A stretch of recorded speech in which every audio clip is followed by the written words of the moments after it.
ஆங்கிலத்தில் 197 மதிப்பெண்கள் பெற்ற மாநில அளவில் முதலிடத்தை பிடித்தார் கோவை ஸ்ரீ ஜெயன் எஸ்பி பள்ளி மாணவர் எஸ்பி ரங்கா. +2 பொதுத் தேர்வில் மொழிப்பாடமான ஆங்கிலத்தில் 200க்கு 197 மதிப்பெண்கள் எடுத்து மாநில அளவில் முதலிடத்தை பிடித்தார் கோவை ஸ்ரீ ஜெயன் எஸ்பி பள்ளி மாணவர் எஸ்பி ரங்கா.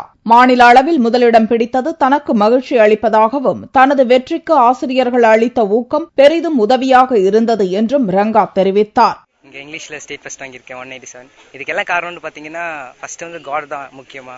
அப்புறம் நான் டெம்பிள் கிட்ட எல்லாம் ப்ரேல பண்ணியிருக்கேன் இது வரைக்கும். அதே மாதிரி பாத்தீங்கன்னா டீச்சர்ஸ் எல்லாம் நல்லா சப்போர்ட் பண்ணாங்க. எல்லாம் ஒரே மாதிரி எழுதுறாங்க, நம்மளே டிஃபரெண்டா எழுதணும்னு ஒரு எண்ணத்துல என்ன பண்ணேன்னா டிஃபாரஸ்டேஷன் எல்லாரும் பேசிட்டு தான் இருக்காங்க, அதை பத்தி எதுவுமே பண்ணல. எல்லா எஸ்ஏல நான் படிச்சதை பார்த்தா காசஸ் ரீசன்ஸ் தான் போட்டிருந்தாங்க. நான் என்ன பண்ணேன்னா அதே டிஃபரெண்டா நம்ம ஏன் அதை பத்தியே பேசிட்டு இருக்கணும், இனிமேல் என்ன பண்ணலாம் அந்த மாதிரி எழுதினேன். அதனால கிடைச்சிருக்கும்னு நினைக்கிறேன். ஆங்கில பாடத்தில் முதலிடம் பெற்ற ரங்கா CA படித்து சிறந்த ஆடிட்டர் ஆக வேண்டும் என்றும் தெரிவித்தார்.